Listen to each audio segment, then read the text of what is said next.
I wanted to share with you today why you can get your back muscle spasming when you do something simple like bending over. So this is a conversation I have a lot, that people will find bending forwards, bending down to the dishwasher, picking things up quite difficult and cause pain. So what happens is naturally then you avoid doing it because it causes you pain, and because I've no doubt you'll have read somewhere that you shouldn't bend and lift at the same time. Okay, let's take the back spasm. Your muscles go into that tight feeling and to protect you. That's what they're there for. So lots of people will say, well, it's obviously going to cause me more harm, it hurts, so I should avoid it. And of course, your nervous system, your brain, is using that muscle tone, those big muscles, to protect you, because there is a belief or a perception by your brain, by your nervous system, that bending is dangerous. So how does it start? Well, it starts by one day you innocently bend down to do something and your back spasms goes, however you want to phrase it, and it hurts. And it hurts and it's a bit sore to bend for a few days, but then it passes, all right? And you probably don't think too much about it. And then it happens again. Only this time, the pain might be a bit more intense or last a bit longer. And then you have a little bit of a memory of, well, that happened before. You might think, you might quite naturally think, it's because I've done this, or because I did that, or it was because it was too heavy. You rationalize that event as a human, but in your memory banks in the brain, there's now a stored memory of bending causes pain. So your nervous system, your brain, is going to try and protect you, because there is a belief there that it's dangerous. Now, it might happen, it might happen after the first episode, it might take you half a dozen, but at some point during that period of time, your nervous system now thinks that bending for you is something that you shouldn't do, is causing more harm, and of course then it hurts. So then it reinforces that belief, and it hurts because the muscles are tight and not allowing you to bend. And there we have it, a problem with bending. And the way in which our brain works is amazingly clever. But the way in which our brain works is it seeks to find evidence to support the beliefs that we have. Now, I can give you a really simple example of this. If you're really keen on buying a car, say it was a Aston Martin. I love Aston Martins. I haven't got one, but I'm going to have one eventually. I've decided. If I was thinking about having an Aston Martin, right, for myself, and I visualized it was, I don't know, grey, I would then, and I was thinking about it a lot, I would start to see grey Aston Martins. If it was you really loved BMWs and you wanted a black BMW, I can guarantee if you started thinking about that, you'd start to see lots of black BMWs.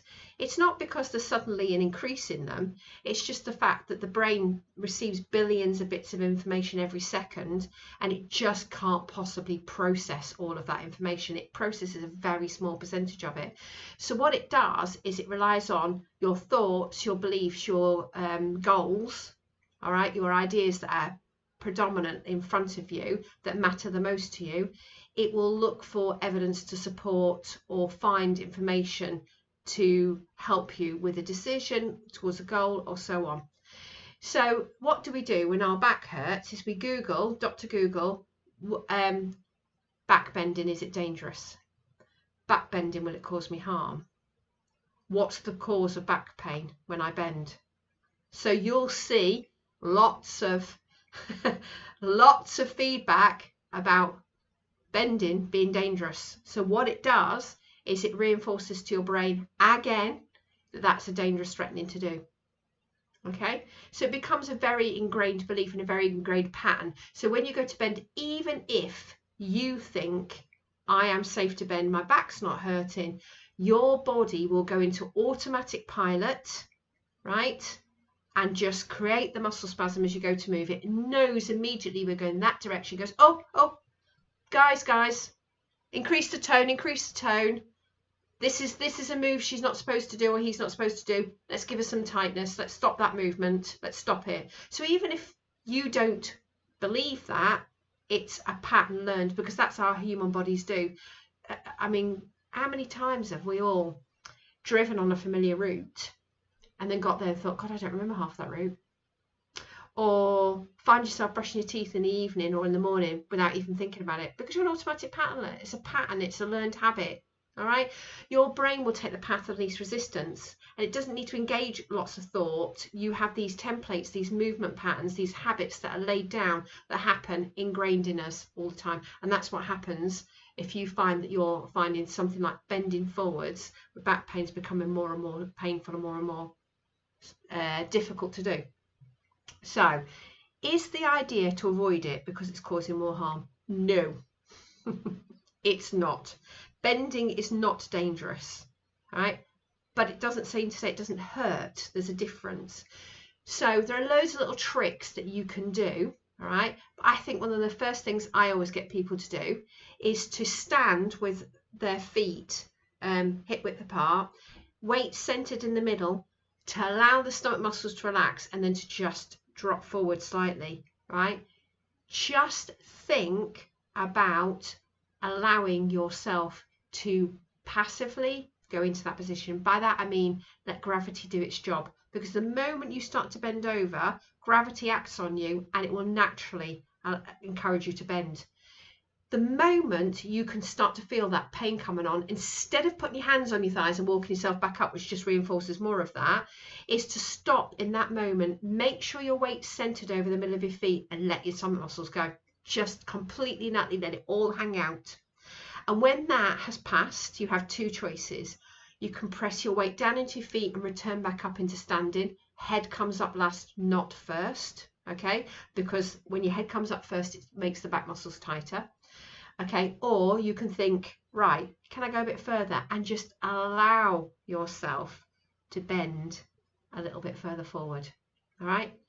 And again, as soon as the muscle spasm, you can feel it coming on, your tummy muscles will tighten, let it go. Keep the weight in the middle of your feet. And the reason we keep the weight in the middle of your feet is because then none of your muscles in your body are having to work to keep you up against gravity. Your center of gravity's there, all right? You're right in the middle, so you can relax and let go, all right? And do this repeatedly. Now, you will find that some of you might find you can go 2 or 3 or 4 through, and then you think, I need to come back up. Please don't push your hands on your thighs and come back up again, all right? Come up, drive the weight through your feet, unroll, head up last. And when you bend, head goes down first. It doesn't matter if you can move that far or that far, all right? What you're doing is reinforcing to the nervous system a new pattern of behavior and a new belief that bending's no longer dangerous. And the reason we do it little and often is because it takes constant reminder and constant, you can do this, you can do this. And before you know it, it'll be fine. I cannot tell you how many people I've helped improve their bending by just doing that. And I discovered it quite by accident, to be honest with you, because I was thinking about what's happening in the body and how can I make it so that we can trick the nervous system in your brain into thinking it's safe. All right, so effective. So give it a go.